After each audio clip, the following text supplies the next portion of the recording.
उसको एक बार बंद कर देना निशिता। उसको अभी मैं बताता हूं, पहले मैं एक बार शॉर्ट में समरी बता रहा हूं, ध्यान से सुन लो। Pair of linear equation in two variable, ये चैप्टर करंटली रनिंग था, एक बार शॉर्ट में ब्रीफ कर रहा हूं। आगे आने वाली दो क्लास, आज की क्लास और नेक्स्ट क्लास, ये दोनों क्लासेस में हम इसके प्रीवियस ईयर क्वेश्चंस करने वाले हैं और उसके संडे को इसका टेस्ट होने वाला है linear equation in two variable का। तो जो भी डाउट्स हैं आज और नेक्स्ट क्लास में आप लोग अच्छे से पूछ लेना, ठीक है। तो एक बार समरी हम लोग जल्दी से देख लेते हैं ब्रीफ में कि क्या है इस चैप्टर में। तो सबसे पहले pair of linear equation in two variable standard form होता है a1x plus b1y plus c1 is equal to 0 and a2x plus b2y plus c2 is equal to 0। ये पेयर के फॉर्म में होता है, इसीलिए इसको पेयर बोलते हैं, pair of linear equation. Linear क्यों? क्योंकि दोनों की पावर 1 होती है, एक्स और वाई की पावर क्या होती है? 1 होती है। और दूसरा कारण लीनियर इसलिए क्योंकि जब हम इसका ग्राफ बनाते हैं तो एक लाइन बनती है, इसलिए ये pair of linear equation in two variable. दो वेरिएबल कौन कौन से? एक्स और वाई, ये दो वेरिएबल्स है। क्लियर ये चीज? तो सबसे पहले ये है pair of linear equation in two variable का स्टैंडर्ड फॉर्म। क्लियर हो गया सबको ये चीज? अब पहला टॉपिक आता है फॉर्मेशन। फॉर्मेशन मतलब वर्ड प्रॉब्लम होगा, सिचुएशन गिवन होंगी, आपको एक्स और वाई अज्यूम करना है, let the age of this is X and age of that will be Y, और उसके फिर फॉर्मेशन करना है। क्लियर ये चीज? तो ये फॉर्मेशन का पहला प्रॉब्लम हो सकता है। दूसरा उसका सॉल्यूशन। तो सॉल्यूशन में दो तरह के सॉल्यूशन होते हैं, एक तो होता है ग्राफिकल सॉल्यूशन जिसमें हम ग्राफ प्लॉट करते हैं, और दूसरा होता है अलजेब्रिक सॉल्यूशन। अलजेब्रिक सॉल्यूशन में हम बिना ग्राफ प्लॉट किए सॉल्व करते हैं, और उसमें दो टाइप के मेथड्स हम लोग देखते हैं, एक होता है सब्स्टिट्यूशन मेथड और दूसरा होता है एलिमिनेशन मेथड। एक और थर्ड मेथड क्रॉस मल्टीप्लिकेशन हट गया तो उसको हमने नहीं किया। क्लियर ये चीज?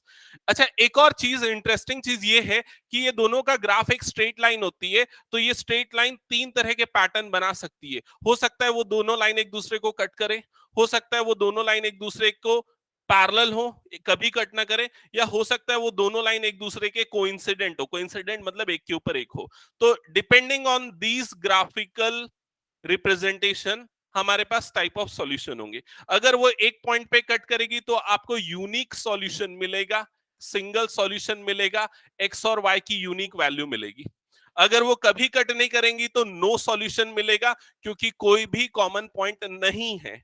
और अगर वो कोइंसिडेंट होगा तो इनफाइनाइट कॉमन पॉइंट्स होंगे, तो हमको कितने सॉल्यूशन मिलेंगे? इनफाइनाइट नंबर ऑफ सॉल्यूशन मिलेंगे। क्लियर ये चीज? और बिना ग्राफ प्लॉट किए हम ये टाइप ऑफ सॉल्यूशन निकाल सकते हैं। वो कैसे? कोफिशिएंट्स के रेशियो से। क्लियर ये चीज? अच्छा, नो यूनिक सॉल्यूशन के लिए कोफिशिएंट का रेशियो क्या होना चाहिए? जल्दी बताओ, किसको याद है? a1 upon a2 is not equal to b1 upon b2। No solution के लिए केस क्या होना चाहिए? जल्दी बताओ।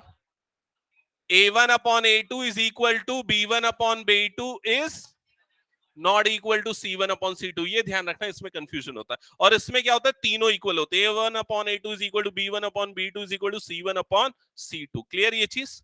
अच्छा, इसमें कंसिस्टेंट और इनकंसिस्टेंट भी आता है, याद है? कंसिस्टेंट कब बोलते हैं लीनियर इक्वेशन को? नहीं, यूनिक सॉल्यूशन और इनफाइनाइट सॉल्यूशन, इन दोनों केसेस में कंसिस्टेंट होता है। If you are getting a solution either unique और infinite, then the system of equation is consistent, and if you're not getting any solution then the system of equation is inconsistent. clear ये चीज? इस पे based question मैं दूंगा exam में, test में, ये समझ लो अच्छे से। तो जितने भी देखे सबके सब सॉल्व करना है, ठीक है? दूसरा टाइप का जो क्वेश्चन एग्जाम में दूंगा वो है वर्ड प्रॉब्लम। अब वर्ड प्रॉब्लम में स्पीड, डिस्टेंस, टाइम वाला वर्ड प्रॉब्लम दूंगा, वो चाहे अपस्ट्रीम डाउनस्ट्रीम बोट वाला हो जो पिछले क्लास में करवाया, ट्रेन वाला हो, बस वाला हो, इस टाइप के क्वेश्चंस, क्योंकि ये सारे एग्जाम में आते हैं, ठीक है? इसके अलावा जो थर्ड टाइप का क्वेश्चन आता है वो है ग्राफ वाला। वो ग्राफ में जो एरिया ऑफ ट्राइंगल निकालने वाला, याद है कि नहीं? दो लाइन का ग्राफ बन रहा है, जैसे ये हो गया हमारा एक्स एक्सिस, ये हो गया हमारा वाई एक्सिस, और इस तरह से एक ग्राफ ऐसा बना, दूसरा ग्राफ ऐसा बना, और आपको बोल रहा है कि एक्स एक्सिस और दोनों लाइन के बीच में आने वाले ट्राइंगल को हाईलाइट करो। तो दोनों लाइन और एक्स एक्सिस के बीच में आने वाला कौन सा ट्राइंगल है? ये वाला, इसको हाईलाइट करना, इसके वर्टाइसेस निकालना, मतलब ये तीनों पॉइंट्स के कोऑर्डिनेट निकालना, और इसका एरिया निकालना। ये इस तरह के क्वेश्चंस भी आएंगे एग्जाम। क्लियर ये चीज सबको? ठीक है। अब आते हैं वर्क वाले क्वेश्चन में, जो एक क्वेश्चन हमारा लास्ट क्लास में छूटा हुआ था। चलो जल्दी से देखते हैं कौन सा है, पेज नंबर बताना एक बार। 67।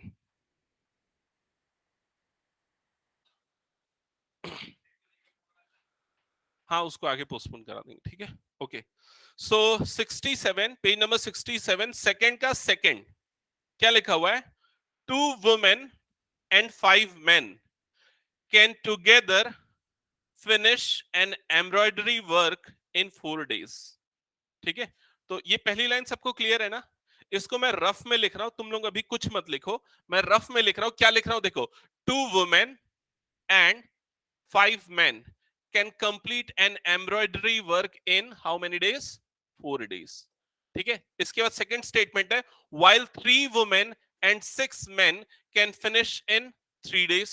So 3 women and 6 men can finish the same work in 3 days। यहां तक क्लियर सबको?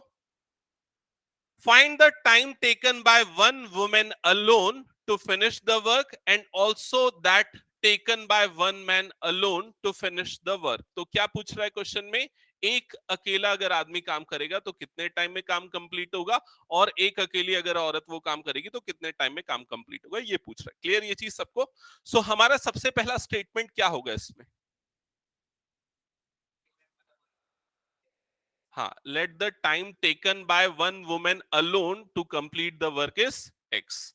तो ये स्टेटमेंट से हम स्टार्ट करेंगे, ये हमारा रफ वर्क है, ठीक है। तो लिखो लेट, लेट ये सेकंड का सेकंड है, कौन सी एक्सरसाइज का है वैसे ये? 3.6, क्वेश्चन नंबर सेकंड का second. Late the time taken by one women alone to complete the work, to complete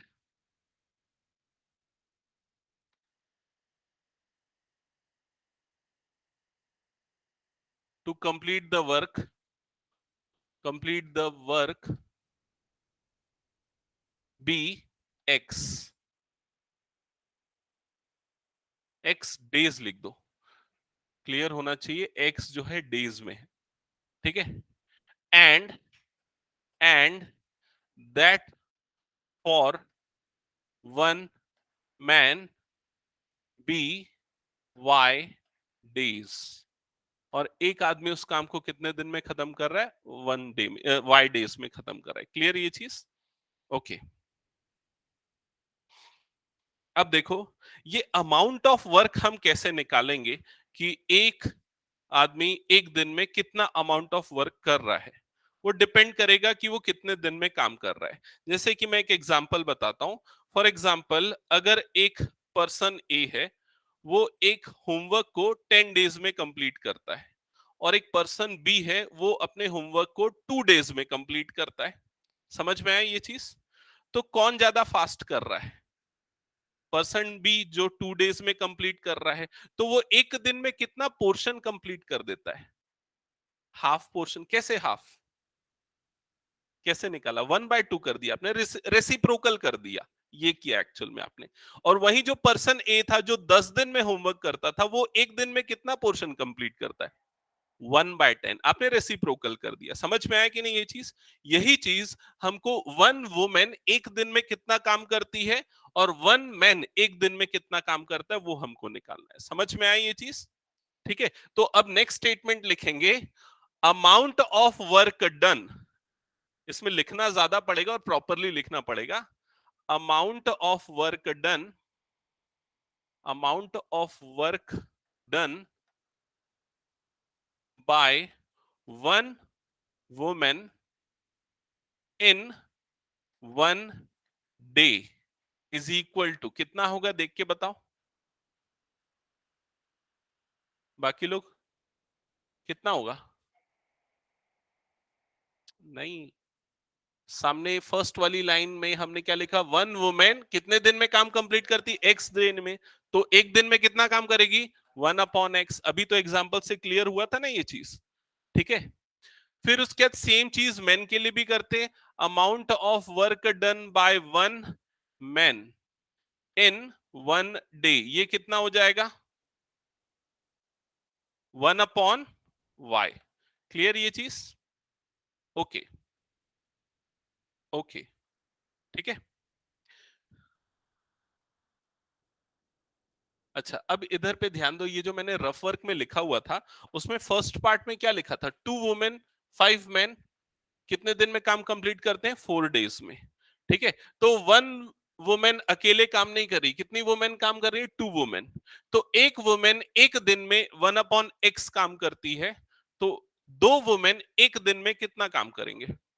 2/x। समझ में आया कि नहीं ये चीज? इसको इंटू 2 कर दिया क्योंकि 2 वुमेन है, तो 2 वुमेन एक दिन में काम करेगी 2/x, और एक मैन एक दिन में 1/x काम करता है, लेकिन कितने मैन काम कर रहे हैं? 5। तो 5 मैन एक दिन में कितना काम करेंगे? 5/x, 5/y। तो ये क्या हो जाएगा? 5/y।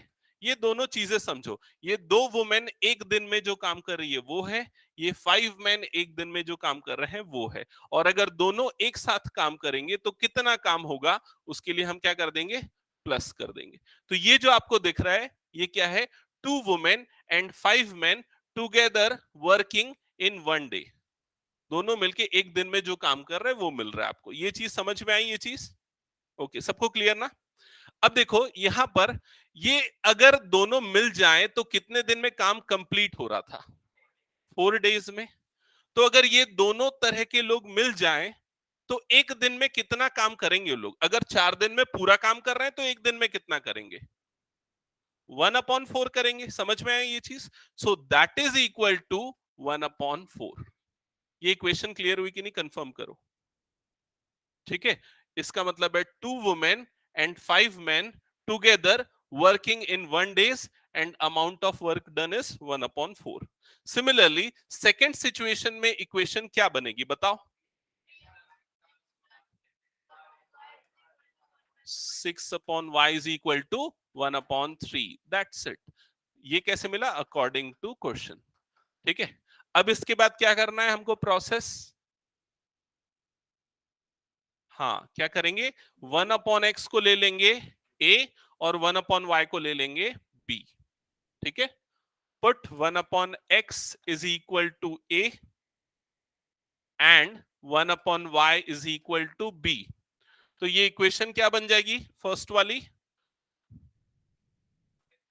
2a plus 5b is equal to 1/4। Second equation क्या बन जाएगी? Correct, 6b is equal to 1/3। अब सॉल्व करके आपको a और b चाहिए, a और b से xy मिलेगा जो कि आपको फाइंड आउट करना था। क्लियर? चलो स्टार्ट करो सॉल्व करना। सर इसमें सब्स्टिट्यूशन ज़्यादा इजी रहेगा सर। हाँ ठीक है, सब्स्टिट्यूशन लगा ले। लेट से क्यों ज्वाइन करो? फिर गुंजेश आज ऑनलाइन क्यों है? सर घर पे बोलिए था सर। आवाज ठीक से नहीं आ रही, क्या बोल रहे हैं? तबीयत ठीक नहीं सर है? घर पे कोई नहीं है। ओके,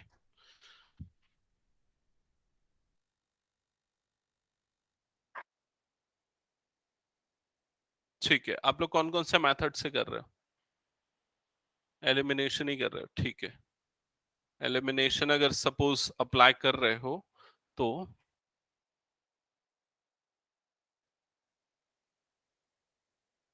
इस इक्वेशन को किससे मल्टीप्लाई कर रहे हो? और इसको 3 से और इसको 2 से। ठीक है, 3 से मल्टीप्लाई होगा तो इक्वेशन 1 क्या बन जाएगा? 6a plus 15b is equal to, sir पहले एलसीएम, सर पहले क्रॉस मल्टीप्लाई करेंगे ना 1/4 का जो 4 है। हाँ ये भी सही बोल रहा है, क्रॉस मल्टीप्लाई कर लेंगे तो भी और आसान हो जाएगा। ठीक है, वैसा करके कर लो या डायरेक्ट कर लो, चलेगा, नो प्रॉब्लम। ठीक है, ठीक है। गुंजेश वैसा करके बना ले, मैं यहाँ स्टार्ट कर दिया तो ऐसे ही कर देता हूँ। ठीक है, आप चाहो ना तो ये 4 को क्रॉस मल्टीप्लाई कर दो, इधर 3 को क्रॉस मल्टीप्लाई कर दो, तो थोड़ा ज्यादा इजी हो जाएगा कैलकुलेशन। ये है। आ सकता है। ठीक है, फिलहाल हम ऐसे ही कर देते हैं, बाकी जो अपने मेथड से जैसा कर रहे हैं उस हिसाब से करते चलो, आंसर्स सेम आएंगे।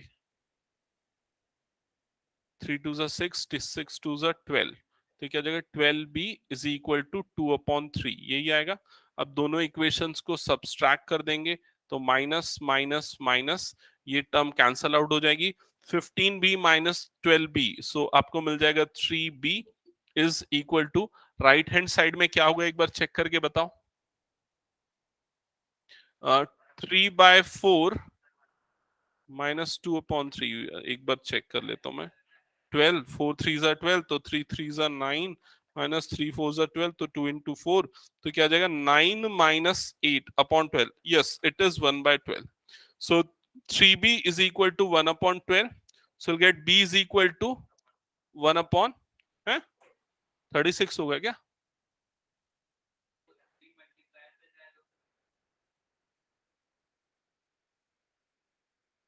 1/36 आएगा ना, हाँ वही मैं सोच रहा हूँ कैसे गलती किया, b is equal to 1/36 आएगा ना, हम्म, b is equal to 1/36 मिला, अब b को यहां पर पुट कर दो, you'll get a की वैल्यू क्या आ रही वो भी बताओ, हाँ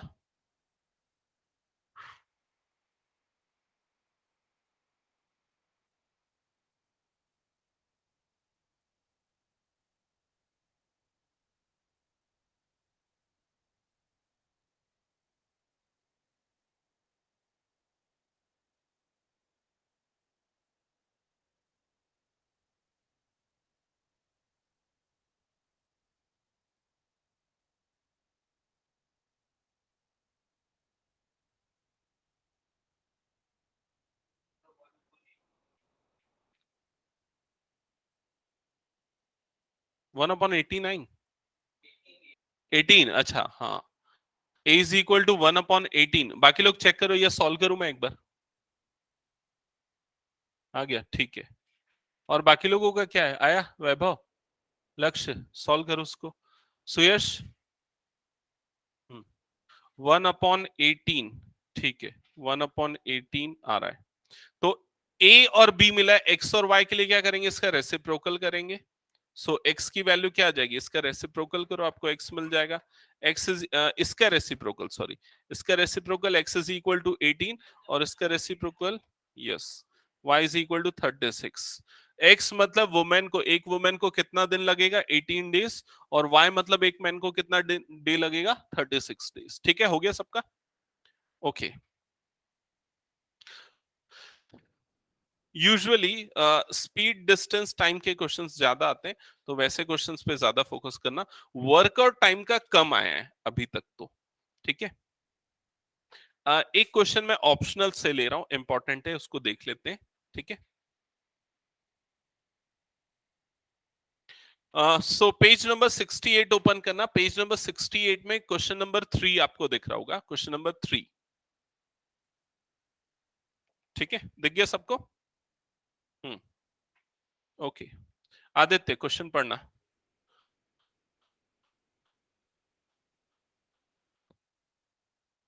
क्या बुक नहीं है क्या, ओपन नहीं किया है? अनिकेत पढ़ना, हाँ चल पढ़ पढ़, बैठ के पढ़,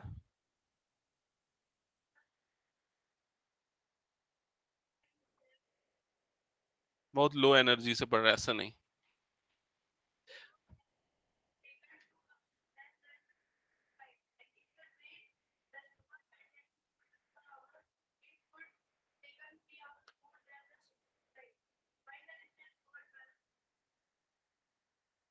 ओके, सो एक बार फिर से पढ़ रहा हूं मैं, ध्यान से सुनना, a train covered a certain distance at a uniform speed, तो यहां पर एक सर्टेन डिस्टेंस यूनिफॉर्म स्पीड, दो चीजें आपको हाईलाइट रखनी है, ठीक है, if train would have been 10 kilometre per hour faster, train की स्पीड अगर वो सर्टेन स्पीड से फास्टर होती 10 kilometre per our, it would have taken 2 our less than the scheduled time, तो उसको 2 घंटे कम लगते, and if the train were slower by 10 kilometer per hour, it would have taken 3 hours more than the scheduled time. Find the distance covered by the train. तो आपको क्या find out करना है, distance, ठीक है, distance covered by the train, ये unknown है, तो एक चीज तो क्लियर है, डिस्टेंस को हमको एक्स लेना है, लेकिन वो दूसरा वेरिएबल क्या होगा, और क्या अननोन है, स्पीड, यूनिफॉर्म स्पीड जो है वो अननोन है। क्लियर ये चीज? तो आप सबसे पहली लाइन लिखोगे, let the distance be x kilometre. Let the distance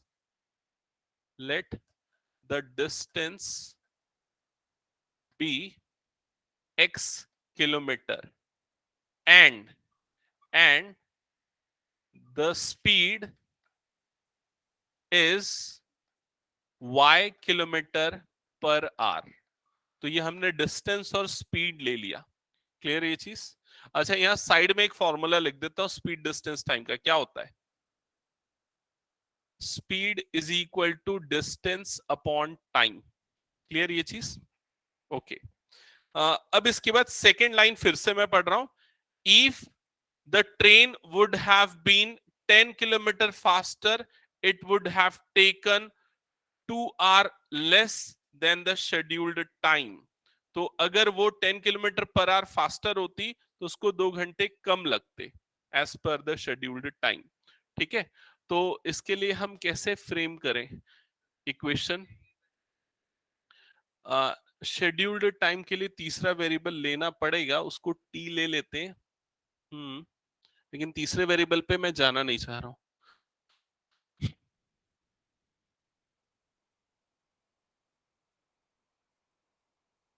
ten kilometre per hour faster, it would have taken 2 hours less than the scheduled time and it would have then okay okay। तो अभी एक काम करते हैं, हम अभी time निकाल लेते हैं। टाइम कितना लगेगा अगर वो इस स्पीड से चल रहा है, इस स्पीड से चल रहा है, x किलोमीटर की x किलोमीटर का डिस्टेंस है और y किलोमीटर पर आवर की स्पीड से चल रहा है, तो उसको टाइम कितना लगेगा? तो टाइम इज इक्वल टू क्या होता है? डिस्टेंस अपॉन स्पीड, यही होता है डी अपॉन एस। तो उसको एक्चुअल जो टाइम लगेगा, टाइम वो कितना लगेगा? एक्स अपॉन वाई, ये उसको एक्चुअल में टाइम लगेगा। क्या ये चीज सबको क्लियर हो गई? अब आते हैं हम सिचुएशन पे। फर्स्ट सिचुएशन पे आते हैं। तो फर्स्ट सिचुएशन पे इसने क्या बोला है? इसने बोला कि अगर speed 10 kilometre per hour faster होती तो नई स्पीड कितनी हो जाती उसकी? नहीं, स्पीड क्या है? y किलोमीटर पर आवर लिया ना, तो नई स्पीड क्या हो जाती है उसकी? नई स्पीड, मैं सिर्फ स्पीड बोल रहा हूं, y प्लस 10 हो जाती है नई स्पीड। ठीक है, अगर उसकी speed 10 kilometre per hour faster होती तो उसकी नई स्पीड क्या हो जाती? y प्लस 10, ये हो जाती उसकी नई स्पीड, न्यू स्पीड। ठीक है, डिस्टेंस में कोई चेंज होता क्या? कोई चेंजेस नहीं होता। डिस्टेंस अभी भी उसका कितना रहता? x किलोमीटर का ही रहता। टाइम लेकिन चेंज हो जाता। अब जो नया टाइम लगता वो कितना होता? नया टाइम, तो टाइम इज इक्वल टू क्या होता है? डिस्टेंस अपॉन स्पीड होता है। डिस्टेंस हो गया x अपॉन क्या हो जाता? y plus 10। क्या ये चीज समझ में आई सबको? ये नया टाइम रहता। और नया टाइम ओल्डर टाइम का कितना टाइम से उसने बोला? नहीं नहीं, ओल्डर टाइम से जो पहले जो टाइम लग रहा था उससे कितना कम या ज्यादा लग रहा है? 2 आवर्स कम लग रहा है। तो पहले जो टाइम लग रहा था वो इतना लग रहा था, अब जो टाइम लग रहा है वो इतना लग रहा है। तो इन दोनों के बीच में एक रिलेशन है, पुराने वाले टाइम में और नए वाले टाइम में। वो क्या रिलेशन है? कि दोनों का जो डिफरेंस है वो कितना है? 2 है। समझ में आया कि नहीं? पहले अगर मान लो आपका T1 टाइम लग रहा था, अब जो है आपका T2 टाइम लग रहा है, 2 घंटे कम लग रहे हैं। तो T1 माइनस T2 ये आपको एक्चुअल में गिवन है, वो कितना है? 2 है। क्लियर ये चीज? तो यहां पर लिख देते हैं T1 मतलब पुराना टाइम, T2 मतलब नया time, and that is equal to what? 2। Clear ये चीज सबको?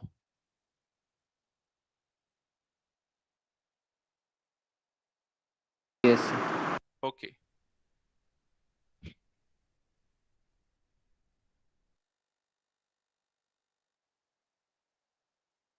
ओके। अब इसको हम ले लेते हैं इक्वेशन नंबर 1। इक्वेशन नंबर 1 इसको फर्दर सिंप्लीफाई करेंगे। लेकिन अब हम आते हैं सेकेंड सिचुएशन पे, जब उसकी स्पीड स्लोअर हो गई। कितनी स्लोअर हो गई? 10 किलोमीटर पर आवर स्लोअर हो गई। तो अब जो नई स्पीड है वो y प्लस 10 की जगह अब कितनी हो गई? y minus 10। और उसका डिस्टेंस अभी भी सेम है x किलोमीटर पर आवर, लेकिन उसको जो टाइम लगा अब जो नया टाइम लगा उसको सपोज हम t3 लेते हैं, तो नया टाइम कितना हो जाएगा, डिस्टेंस अपॉन न्यू स्पीड। तो डिस्टेंस कितना हो गया, x upon y minus 10। Distance हो गया x, स्पीड हो गया y माइनस 10, ये नया टाइम लगा।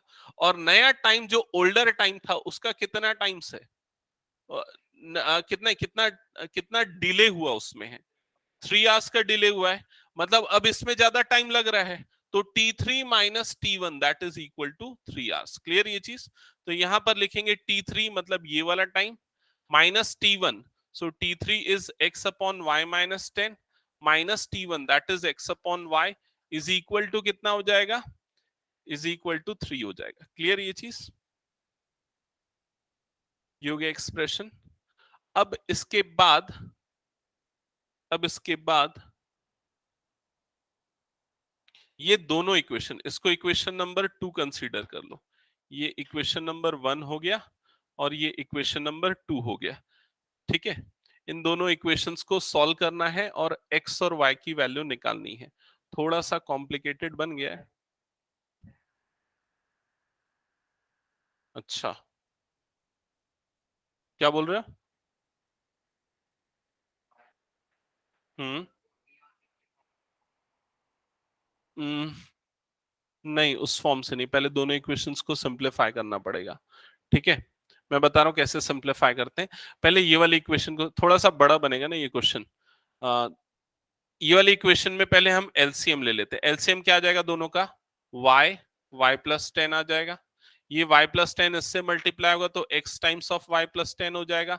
ये y इससे मल्टीप्लाई होगा तो माइनस एक्स वाई बन जाएगा दैट इज इक्वल टू 2। क्या ये समझ में आया? फर्दर यहाँ ब्रैकेट ओपन होगा तो क्या हो जाएगा, x y plus 10x minus x y divided by, अच्छा इसको क्रॉस मल्टीप्लाई कर देते इधर, तो ये हो जाएगा 2y under bracket y plus 10। क्या ये चीज क्लियर हुई सबको? ठीक है, ये प्लस एक्स वाई और ये माइनस एक्स वाई, ये दोनों टर्म्स कैंसल आउट हो जाएंगी। यहां पर क्या बच गया, 10x। ठीक है, तो अब आपकी इक्वेशन क्या बनी है, 10x is equal to 2y under bracket y plus 10, ये एक्सप्रेशन बनी। अच्छा फर्दर और कटेगा ना, 2 1 2 5 10 है ना, तो ये क्या बन जाएगा, 5x is equal to what, 5x is equal to y under bracket y plus 10। आगे और सिंप्लीफाई हो सकता है लेकिन इसको मैं यहीं पर छोड़ देता हूं इक्वेशन नंबर 3 देके, इक्वेशन नंबर 3 देके। ठीक है, अब उसके बाद अभी हमने किसको सिंप्लीफाई किया था, इक्वेशन नंबर 1 को सिंप्लीफाई किया था। इक्वेशन नंबर 2 को सिंप्लीफाई करते हैं। सेम एलसीएम अगर लेते हैं तो एलसीएम क्या आ जाएगा दोनों का, बताओ देख के क्या आएगा एलसीएम, y माइनस 10 आ जाएगा। ये y इधर मल्टीप्लाई हुआ तो क्या बनेगा, एक्स वाई माइनस ये पूरा इधर मल्टीप्लाई हुआ तो x times of y minus 10 and that is equal to 3। Further ये पूरी टर्म इधर क्रॉस मल्टीप्लाई हो जाएगी, हाँ तो ये क्या बन जाएगा, x y minus x y plus 10x upon upon क्या हो जाएगा, ये इधर क्रॉस मल्टीप्लाई हुआ ना, क्रॉस मल्टीप्लाई हुआ तो 3y under bracket y minus 10, ये हो गया। फर्दर ये plus x y minus x y cut जाएगा तो क्या हो जाएगा, 10x is equal to 3y under bracket y minus 10, यही बचेगा। एक बार देखो यहां तक, ठीक है।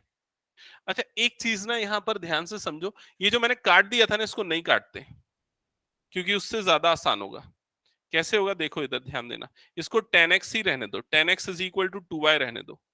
ठीक है, और ये वाली चीज हम उसको काट के जो सिंप्लीफाई किया ना उसकी जगह यही रहने देते 3। ऐसा क्यों किया मैंने, क्योंकि अभी जो हमारी इक्वेशन आ रही है और ये वाली जो इक्वेशन है वो दोनों कंपेयर की जा सकती है, इसलिए क्योंकि 10x इज इक्वल टू ये था और यहां पर भी 10x इज इक्वल टू ये आ रहा है, तो इसलिए मैंने उसको काटने की बजाय ऐसे ही रहने दिया। ठीक है, तो अब 10x की वैल्यू को सीधा उठा के यहां पर पुट कर देते इस वाले 10x की जगह पे, तो जब पुट करेंगे तो क्या हो जाएगा, 2y under bracket y plus 10 is equal to ये क्या हो जाएगा, 3y under bracket y minus 10। Clear हुआ ये चीज? अब ये y और ये वाला y कट जाएगा क्रॉस मल्टीप्लाई होने के कारण, इधर पे क्या बचेगा 2y प्लस 20, राइट साइड में क्या बचेगा 3y माइनस 30। ठीक है, 2y इधर शिफ्ट होगा 30 इधर शिफ्ट होगा तो 20 plus 30 is equal to 3y minus 2y, so will get y is equal to 50। तो 50 क्या है, किलोमीटर पर आवर, तो स्पीड कितनी होगी 50 किलोमीटर पर आवर। क्लियर हुआ ये चीज? क्या निकालना था क्वेश्चन में? स्पीड की डिस्टेंस निकालना था। अभी क्या निकला है हमारे पास? स्पीड निकला है। स्पीड मतलब y निकला है। आपको क्वेश्चन में निकालना है x। अब क्या करोगे? x निकालने के लिए y की इस वैल्यू को उठा के यहां पर पुट कर दो, आपको x मिल जाएगा। इस वैल्यू को उठा के यहां पुट करो, आपको x मिलेगा।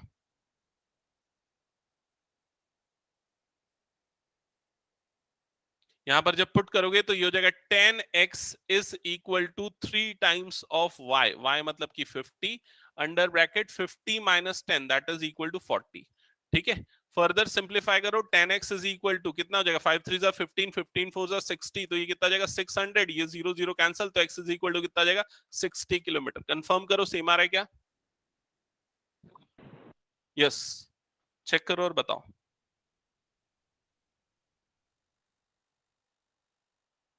अच्छा, ये जो क्वेश्चन है ना, ये स्टैंडर्ड के एग्जाम में ही आएगा, बेसिक वालों के एग्जाम में नहीं आएगा। ठीक है, ये भी मैं क्लियर कर दूं। अलग पेपर होता है ना,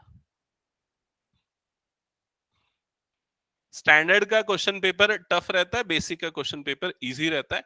तो ये स्टैंडर्ड के क्वेश्चन पेपर में आने लायक क्वेश्चन है। ठीक है,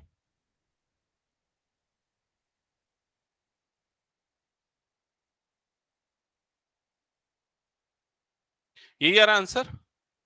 ओके, ठीक है, ठीक है। सर मेरे को तो सर समझ ही नहीं आया, फिर से बता, समझा दोगे? कौन सा वाला पॉइंट, कहां से? एक बार ब्रीफ कर दूं क्या? ठीक है, एक बार ध्यान दो इधर। ओके, सो सिचुएशन ये थी कि आपको क्वेश्चन में कुछ भी चीजें इनिशियली गिवन नहीं थी। एक ट्रेन सर्टेन स्पीड से चल रही है, सर्टेन डिस्टेंस कवर कर रही, कुछ टाइम लग रहा है, तो हमने स्पीड को ले लिया y kilometre per our, distance को ले लिया x किलोमीटर। ठीक है, टाइम क्या होता है? डिस्टेंस अपॉन स्पीड होता है, तो x अपॉन y हो गया टाइम। ये एक्चुअल में जो उसको टाइम लगना था, एक्चुअल में उसको x अपॉन y टाइम लगना था। लेकिन अब उसने दो सिचुएशन बता दी, ट्रेन की स्पीड बढ़ गई, बढ़ के y+10 हो गई, तो अब उसको 2 घंटे कम लग रहे हैं। तो अब नया टाइम कितना लग रहा है? नया टाइम लगेगा डिस्टेंस अपॉन नई स्पीड, ये नया टाइम, ये पुराना टाइम, और दोनों का डिफरेंस कितना है? 2 आवर्स। क्या ये सिचुएशन समझ में आई? पुराना टाइम माइनस नया time is equal to 2 hour. Clear? और नया टाइम कैसे निकला? डिस्टेंस अपॉन स्पीड से ही निकला है। ठीक है, सेकेंड इक्वेशन कैसे आई? सेकेंड इक्वेशन के लिए उसने दूसरी सिचुएशन बताई कि अगर ट्रेन की स्पीड कम हो जाए 10 किलोमीटर पर आवर से, मतलब ट्रेन की नई स्पीड y-10 हो जाए, तो उस केस में जो टाइम लगेगा वो 3 घंटे ज्यादा लगेगा। तो अब नया टाइम कितना लगेगा? डिस्टेंस अपॉन स्पीड से हमने निकाल लिया नए वाला, और पुराना टाइम x अपॉन y था, दैट इज इक्वल टू 3। नया टाइम माइनस पुराना टाइम इज इक्वल टू 3। तो दोनों सिचुएशन, पहले में दोनों टाइम का डिफरेंस 2 था, दूसरों में दोनों टाइम का डिफरेंस 3 था। इससे हमको दो इक्वेशन मिली। अब हमको क्या करना है? इसको सिंप्लीफाई करना है। तो हमने इक्वेशन नंबर 1 को लिया, दोनों का एलसीएम लिया, इधर पे ये इससे मल्टीप्लाई हुआ, ये इससे मल्टीप्लाई, ऐसी कुछ एक्सप्रेशन बनी, क्रॉस मल्टीप्लाई किया, ब्रैकेट खोला, एक्स वाई कट गया, तो हमको 10x की एक वैल्यू मिल गई। 10x is equal to this, 10x की वैल्यू y के टर्म्स में मिल गई। एक्चुअल में यहां सब्स्टिट्यूशन हो रहा है। ठीक है, 10x की वैल्यू y के टर्म्स में मिल गई। फिर हमने सेकेंड इक्वेशन को लिया, सेकेंड इक्वेशन में भी उसी तरीके से एलसीएम लिया, तो एलसीएम ये आया, ये टर्म इधर क्रॉस मल्टीप्लाई हुई, ये वाली टर्म इधर गई, तो ये पूरा मल्टीप्लीकेशन हुआ। फिर उसके बाद इसको 3 की तरफ क्रॉस मल्टीप्लाई किया, और इसको भी जब सॉल्व किया तो फिर से हमको 10x की वैल्यू मिल गई। ठीक है, तो अब जो हमको इक्वेशन 3 में 10x की वैल्यू मिली थी, उसको यहां पर हमने पुट कर दिया। तो ये क्या हुआ? सब्स्टिट्यूशन हुआ, क्योंकि x की जगह पे हमने y की वैल्यूज को सब्स्टिट्यूट कर दिया। अब सिंप्लीफाई किया तो हमको सिर्फ y वाली टर्म्स बची हुई थी, इसलिए y मिल गया, और y मिला तो y को किसी भी एक इक्वेशन में पुट करो, आपको x मिल जाएगा। x जो है वो डिस्टेंस है, वो कितना डिस्टेंस ट्रैवल कर रहा है, जो कि हमने यहाँ पर निकाला। गुंजेश, समझ में आया क्या अभी? यस सर, अब मिल गया। ओके, ठीक है। एक्चुअली होता ये है ना कि जब हम स्टार्ट करते हैं तो धीरे धीरे आगे बढ़ते बढ़ते भूल जाते हैं कि पूछा क्या था क्वेश्चन में। ऐसे ही करते हो कि एग्जाम में भी करते हैं कई बच्चे, मैं देखा हूं कॉपी करके। ठीक है, ओके। सो ये हो गया। अब मैं आता हूं प्रीवियस ईयर क्वेश्चंस पे डिस्कशन कर लेता हूं थोड़ा सा, कौन कौन से क्वेश्चंस कौन कौन से ईयर्स में है, जिसको हम अभी की क्लास में डिस्कस करेंगे। हम्म, तो सबसे पहला क्वेश्चन है ये तो 90s का क्वेश्चन है। खैर क्या बदला है, सिलेबस तो उतने समय में कुछ बदला नहीं है। 90। हाँ, पहले और ज्यादा बोर्ड होते थे, आजकल कम हो गए। पहले 5th 8th 10th सब में बोर्ड होता था। ओके, ये 2010 16 और 17 का क्वेश्चन है, ये क्वेश्चन देख लेते हैं। ठीक है, क्वेश्चन है find the value of K, find the value of K. तो आप शॉर्ट में लिख दो K is equal to question mark. ठीक है, for which the following pair of equation have infinite solution. तो आप शॉर्ट में लिख दो इनफाइनाइट सॉल्यूशन, इनफाइनाइट सॉल्यूशन। ठीक है, और उसके बाद इक्वेशंस गिवन है। इक्वेशंस हैं, फर्स्ट इक्वेशन है 2x plus 3y is equal to 7, और सेकेंड इक्वेशन है k minus 1 into x plus k plus 2 into y is equal to 3k। ये दो इक्वेशंस है। तो यहां पर क्वेश्चन आपको क्लियर है कि आपको k निकालना है और इनफाइनाइट सॉल्यूशन होना चाहिए, उसके लिए k क्या होगा वो निकालना है। तो इनफाइनाइट सॉल्यूशन की कंडीशन क्या होती है? a1 upon a2 is equal to b1 upon b2 is equal to c1 upon c2। ठीक है, सबको याद रहना चाहिए। क्या हो गया? हाँ ठीक है, कोई बात नहीं। वो लोग 3 इक्वेशन में चले गए, ऐसा है ना, 2 variable 2 equation, 3 variable 3 equation, 4 variable 4 equation, ऐसा हो सकता है। डायमेंशंस के ऊपर डिपेंड करता है, क्योंकि x y 2 dimension 2D, x y z 3 dimension 3D, तो एक्चुअल वर्ड 3D होता है, तो उसमें d1/d2 आएगा। तो आगे बढ़ गए लोग, बहुत ज्यादा पढ़ लिए लगता है। ठीक है, ओके। हाँ, इसके बाद इसमें वैल्यू पुट करते हैं। a1/a2 की वैल्यू क्या होगी, जल्दी बताओ देख के। 2 अपॉन k माइनस 1। आदित्य गलती मत करना, कोफिशिएंट a1 होता है x को छोड़ के, यहां पर a2। b1 क्या होगा? 3 अपॉन k प्लस 2। c1/c2 की जगह क्या आएगा? 7 अपॉन 3k। ठीक है, ये चीज ओके। अब इसके बाद पहले इन दोनों को लेके सॉल्व करते हैं, तो इसके लिए इसको क्रॉस मल्टीप्लाई करते हैं, ये इधर गया ये इधर गया, तो क्या हो जाएगा? ये 2 times of k plus 2 is equal to 3 times of k minus 1। तो ये क्या बन जाएगा? 2k plus 4 is equal to 3k minus 3। Clear ये चीज सबको?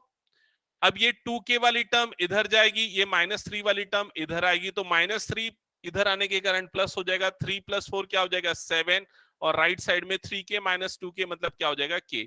तो k की वैल्यू आ जाएगी 7। क्या ये समझ में आया? तो क्या k is equal to 7 correct answer होगा? अभी हम पुट करके चेक करेंगे कि क्या ये तीनों सेम आ रहा है। किस में पुट करके चेक करेंगे? यहां पर पुट करके चेक करेंगे। ठीक है, यहां पर वापस से हम पुट करते हैं, तो k की जगह 7 रखो, तो पहला वाला एक्सप्रेशन क्या हो जाएगा? 2 अपॉन क्या होगा?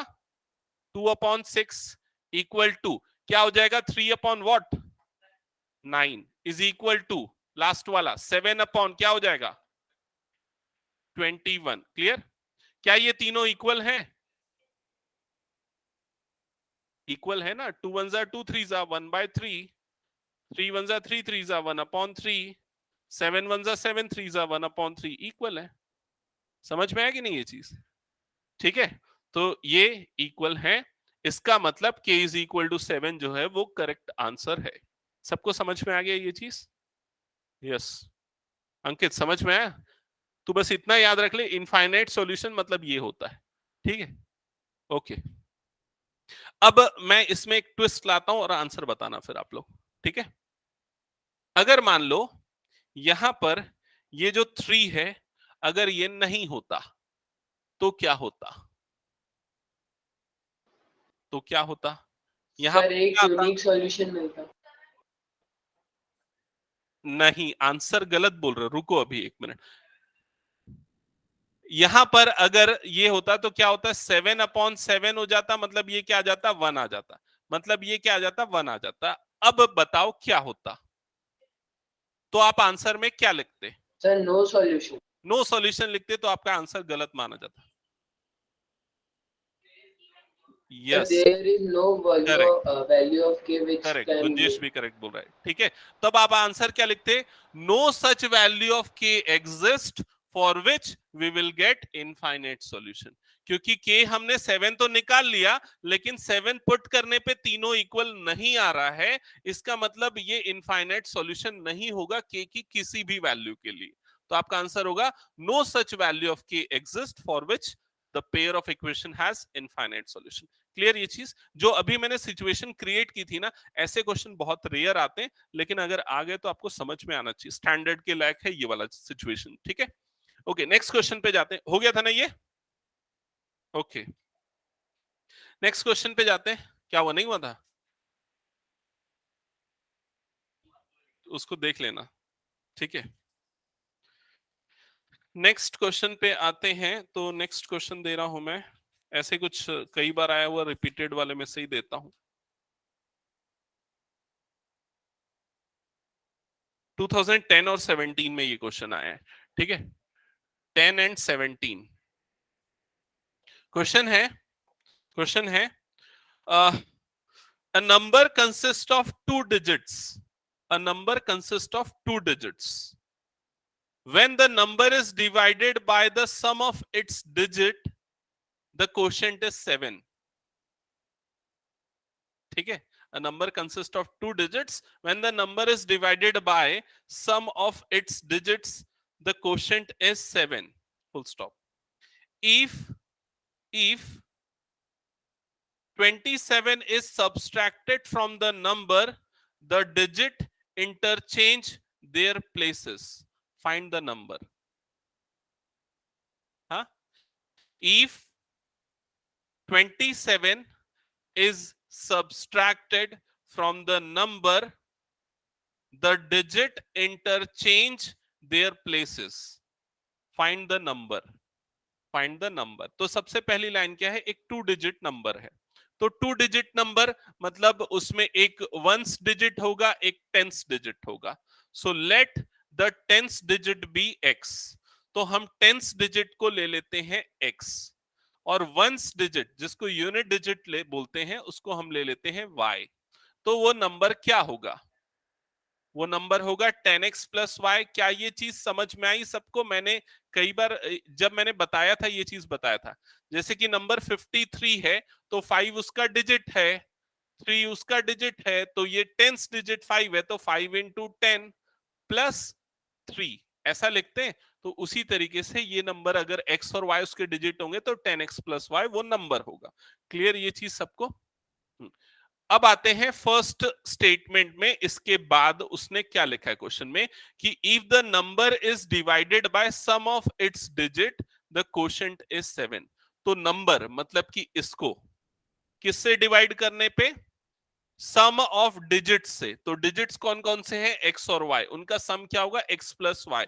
तो जब हम इसको मतलब 10x प्लस वाई को डिजिट्स के सम मतलब कि x प्लस वाई से डिवाइड करेंगे तो क्वोशंट कितना आ रहा है? 7 आ रहा है अकॉर्डिंग टू क्वेश्चन। तो ये हो गया, हमने अकॉर्डिंग टू क्वेश्चन ये सिचुएशन लिख ली। अब इस सिचुएशन को थोड़ा सिंप्लीफाई कर लेते हैं क्रॉस मल्टीप्लाई करके। तो क्रॉस मल्टीप्लाई करेंगे तो ये इधर जाएगा, तो 10x plus y is equal to क्या हो जाएगा? 7 times of x plus y. तो 10x plus y is equal to क्या हो जाएगा? 7x plus 7y। ठीक है, और क्या करें?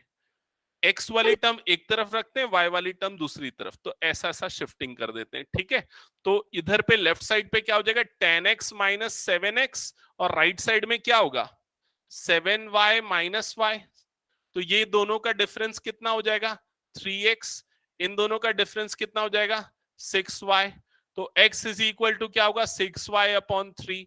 तो x इज इक्वल टू क्या हो जाएगा? 2y। समझ में आया ये चीज? क्या ये चीज सबको क्लियर है? कंफर्म करो।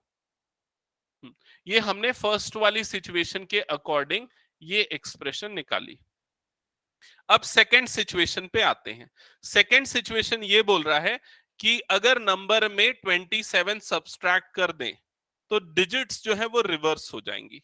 जैसे कि 53 अगर मान लो ये नंबर है और इसमें से कुछ सब्सट्रैक्ट करें तो डिजिट रिवर्स हो जाएगी, मतलब वो क्या बन जाएगा, 35 बन जाएगा। समझ में आया कि नहीं ये चीज? तो इसी तरीके से हमारे क्वेश्चन में क्या बोल रहा है, जो हमारे पास नंबर है, एक्चुअल में जो अभी नंबर है वो है 10x प्लस वाई, वो है 10x प्लस वाई, और उसमें से अगर हम 27 सब्सट्रैक्ट कर दें तो जो नया नंबर बनेगा उसके डिजिट रिवर्स हो गए हैं, मतलब x y की पोजीशन पे और y x की पोजीशन पे आ गया। तो अब जो नंबर बना है वो क्या हो जाएगा, 10y प्लस x हो जाएगा। क्या ये चीज समझ में आई? चेक करते। 30 नहीं हो सकता यार, देखना डिजिट्स मैच नहीं कर रहे हैं। ठीक है, ओके, यहां तक क्लियर सबको? ओके, सो अब क्या होगा, फर्दर सिंप्लीफाई करेंगे तो हम इसको सिंप्लीफाई फर्दर करने के पहले सीधा सब्स्टिट्यूशन कर दें क्या? x की जगह पे 2y रख दो, x की जगह पे डायरेक्टली 2y रख दो, तो क्या हो जाएगा, 10 x की जगह पे 2y आ गया, प्लस y हो गया, माइनस 27 हो गया, इज इक्वल टू 10y, और फिर से x की जगह पे क्या किया, 2y किया। तो जहां जहां पर x आ रहा था उसकी जगह पे मैंने क्या पुट कर दिया है, 2y पुट कर दिया है, क्योंकि हमने यहां से निकाला है। अब इसको फर्दर सिंप्लीफाई करते हैं तो ये कितना हो जाएगा, 2 into 10 that is 20y plus y minus 27 is equal to, इन दोनों का सम क्या हो जाएगा, 12y, इन दोनों का सम कितना होगा, 21y minus 27 is equal to 12y। ये वाला 12y इधर भेजते हैं, ये माइनस 27 उधर भेजते हैं, तो 21y minus 12y is equal to 27। कितना आएगा दोनों का difference, 9y is equal to 9y is equal to 27। तो y इज इक्वल टू कितना आएगा, 3 y 3 is equal to 3। y is equal to 3 अगर आया तो x क्या होगा, 6 x इज इक्वल टू 6, और x 6 y 3, तो नंबर कितना होगा, 63 63। So the number will be 63। Clear हुआ सबको ये चीज? ओके,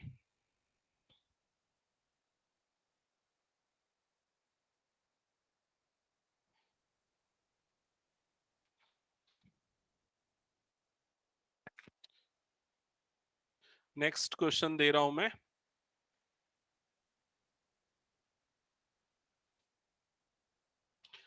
ग्राफ वाले क्वेश्चन फिलहाल मैं नहीं दे रहा हूं, वो आप लोग को होमवर्क में दूंगा, क्योंकि वो टाइम टेकिंग और ग्राफ पेपर सब लेके नहीं आते। ठीक है, एक क्वेश्चन है जो कई बार आता है, उस क्वेश्चन हटा दूं ये। अगर यस नहीं बनाना किसी का तो फिर मैं इसका पीडीएफ शेयर कर दूंगा, उसमें से कर लेना, नहीं तो वीडियो में से चेक कर लेना।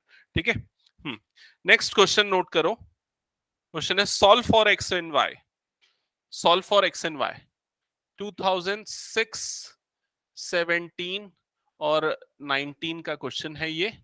ठीक है, क्वेश्चन है solve for x and y, x comma Y.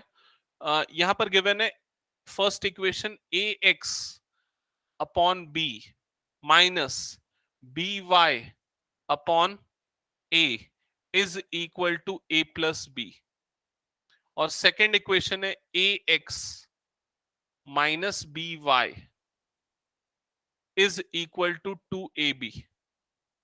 बस इतना ही है, सॉल्व करना है आपको एक्स और वाई के लिए।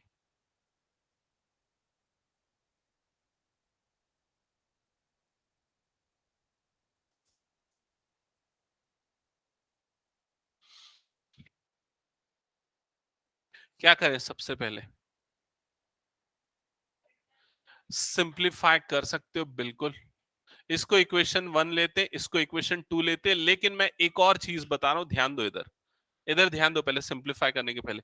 यहां पर क्या दिख रहा है, माइनस बी वाई अपॉन ए, यहां पर क्या दिख रहा है, माइनस बी वाई।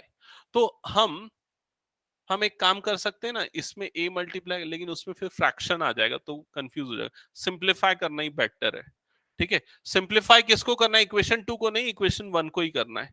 इक्वेशन 1 को हम सिंप्लीफाई करते हैं, कैसे सिंप्लीफाई करेंगे, एलसीएम क्या आएगा, एलसीएम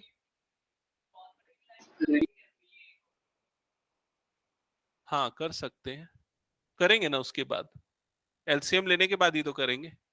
ए बी एलसीएम आ जाएगा, ये ए इधर मल्टीप्लाई होगा तो क्या हो जाएगा, ए स्क्वायर एक्स, ये बी इधर मल्टीप्लाई होगा तो minus b square y is equal to right side में a plus b as it is, ठीक है यहां तक। फिर उसके बाद ये ए बी इधर क्रॉस मल्टीप्लाई हो जाएगा तो क्या बन जाएगा, a square x minus b square y is equal to, ये क्या होगा, a b under bracket a plus b. क्या ये समझ में आया, कंफर्म करो एक बार। Yes sir, a square further ये ए स्क्वायर एक्स माइनस है ना, minus b square y is equal to, bracket open होगा तो क्या बनेगा ये, sir a square b plus a b square, a square b plus a b square, और इसको हम कंसीडर करेंगे इक्वेशन नंबर 3। क्लियर ये चीज, इसको हम लेंगे इक्वेशन नंबर 3। ओके, तो ये हो गया इक्वेशन नंबर 3 और ये हो गया इक्वेशन नंबर 2। अब इक्वेशन 3 और इक्वेशन 2 पे फोकस करो। यहां पर कोफिशिएंट ए है, यहां कोफिशिएंट ए स्क्वायर है, यहां कोफिशिएंट बी है, यहां पर coefficient b square. Coefficient same करने के लिए इक्वेशन 2 को किससे मल्टीप्लाई करेंगे, हाँ बी सर से, ए बी एक्स, बी से करना ठीक होगा ना, क्योंकि बी स्क्वायर बन जाएगा, ये भी बी स्क्वायर है। क्लियर ये चीज, तो इक्वेशन 2 को मल्टीप्लाई कर देते हैं बी से, तो ये वाली इक्वेशन क्या बन जाएगी अब 2 से मल्टीप्लाई करने के बाद, बताओ, मैं यहां पर लिख रहा हूं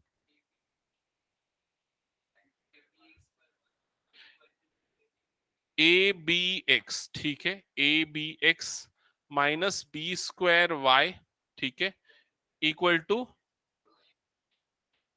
2 बी स्क्वायर।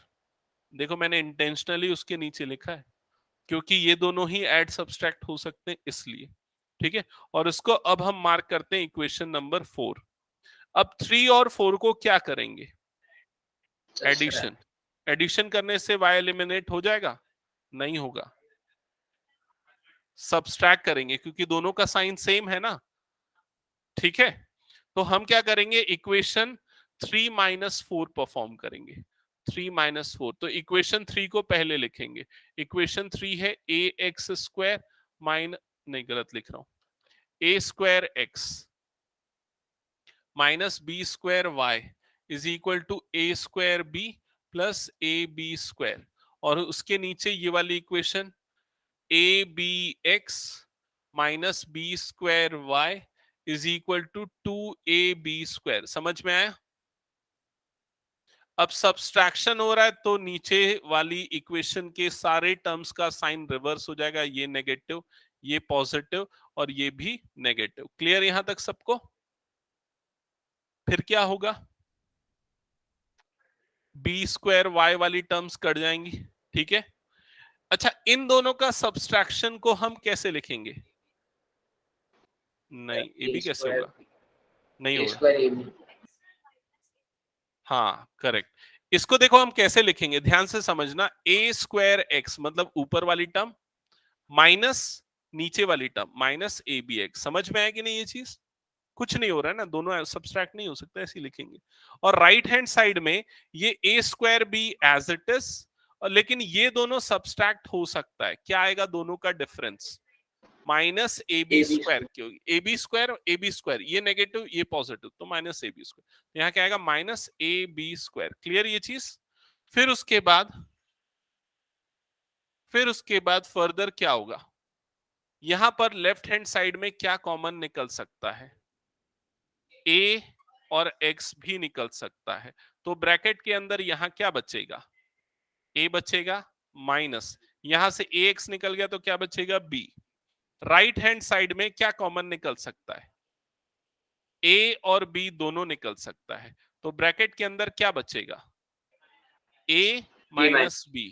करेक्ट, समझ में आ गया।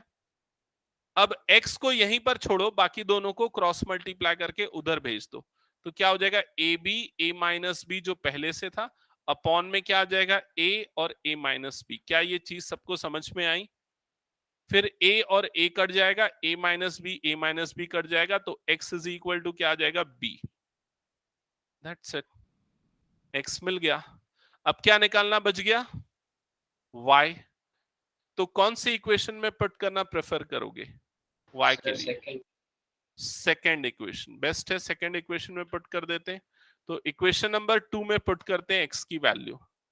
Equation number 2, ax plus by is equal to 2ab था, यहां पर a और x की जगह पे आ गया b plus by is equal to 2ab, तो क्या हो जाएगा by is equal to 2ab minus ab, तो by इज इक्वल टू क्या हो जाएगा ab, तो y इज इक्वल टू क्या हो जाएगा ab अपॉन b, b और b कटेगा तो y इज इक्वल टू क्या आ जाएगा a, माइनस बी वाई है क्या, ओके करेक्शन।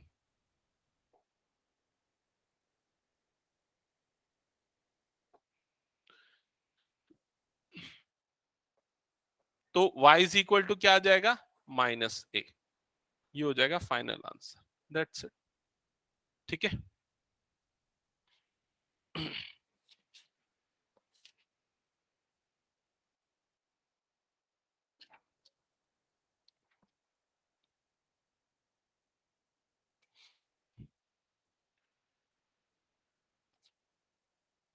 अच्छा, मैंने जो होमवर्क होमवर्क अभी बहुत समय से नहीं दिया ना, जो मैंने शीट दी ओपन करो तो,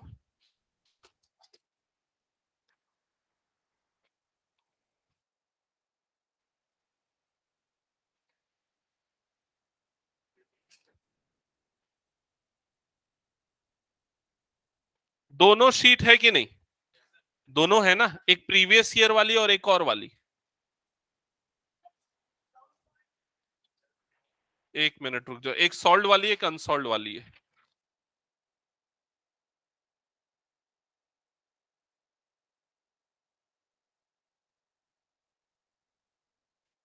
हाँ कौन सी वाली नहीं है बोल रहा है, ये वाली नहीं है, तुम लोग के पास नहीं होगी,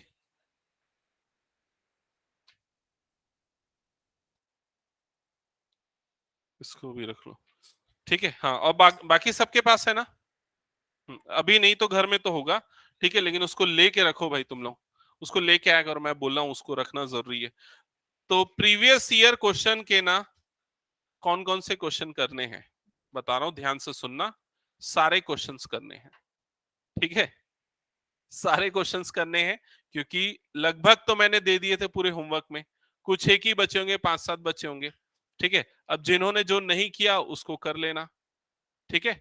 तो इसमें टोटल कितने क्वेश्चन है, अराउंड 25-30 क्वेश्चन होंगे, तो उसको तुम लोग 35 क्वेश्चन है, तो 35 क्वेश्चन पूरे करने, जिसने जो कर लिया है वो बच्चे, उसको छोड़ के बचे हुए क्वेश्चन, जिसने कुछ नहीं किया उसको पूरे करने, आदित्य तेरे को पूरा करना है, हो गया क्या, ठीक है, ठीक ठीक है। फिर उसके बाद ना ये वाले क्वेश्चंस देख लो, ये वाला दूसरे वाले जो शीट है उसके क्वेश्चंस, इसको भी वैसे करना तो पूरा है, लेकिन फिर भी जो इंपॉर्टेंट क्वेश्चन है उनको मैं टिक करवा देता हूं, जैसे कि लेवल वन का क्वेश्चन नंबर 1, 2, 3, 8, 1, 2, 3, 8, लेवल 2 का 4, लेवल 2 का 4, लेवल 3 का 2, लेवल 3 का 2 और 5, और लेवल 4 का क्वेश्चन नंबर 2, 3, 2 हो चुका है तो 3 कर देना, 3, क्वेश्चन नंबर 5 मेरे ख्याल से लास्ट क्लास में हमने किया है क्या, 5 भी किया है 4 भी किया है ना, हाँ ठीक है, 4-5 छोड़ देना, क्वेश्चन नंबर 6 कर लेना, वो वर्क डन वाला है, जो अभी आज हमने मैन वुमेन वाला किया ना, उसी टाइप का है, ठीक है। और क्वेश्चन नंबर 7 तो इंपॉर्टेंट है, ये शायद अभी किया वही है क्या क्वेश्चन, ये डिफरेंट है, थोड़ा सा डिफरेंट है, अभी जो हमने किया ना के वाला क्वेश्चन उसी के टाइप का है, A1/A2 B1/B2, इसमें भी इनफाइनाइट सॉल्यूशन बोला है, तो ये करना है।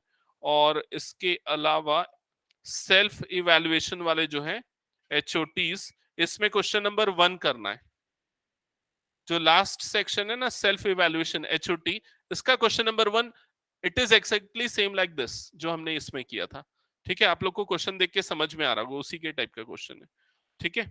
और और ये कर लेना question number 6, speed distance time वाला question, a man travels 370 kilometre partially by train partially by car. हाँ, क्वेश्चन नंबर 7, जो हमने लास्ट क्लास में वो स्पीड डिस्टेंस टाइम में वो 300 किलोमीटर वाला किया था ना, उसी में डेटा चेंज है, तो एक बार आपकी प्रैक्टिस भी हो जाएगी इसमें। तो इतने क्वेश्चंस आप लोगों के होमवर्क रहेंगे, ठीक है। नेक्स्ट क्लास में मैं होमवर्क चेक करूंगा, फिर उसके बाद हम लोग डाउट सेशन रखेंगे, और संडे को टेस्ट रहेगा morning 10 to 11। Okay, thank you. अच्छा, एक बार और मैं ये चीज पूछ लूं, एसएसटी कौन कौन इंटरेस्टेड है एसएसटी पढ़ने के लिए? मैं नहीं पढ़ाऊंगा, एक मैडम पढ़ाएंगी ना, ठीक है। एसएसटी, ओके, एसएसटी सर पढ़ना मैं है। ठीक है, सर मैं भी सर ठीक है, 1 मिनट।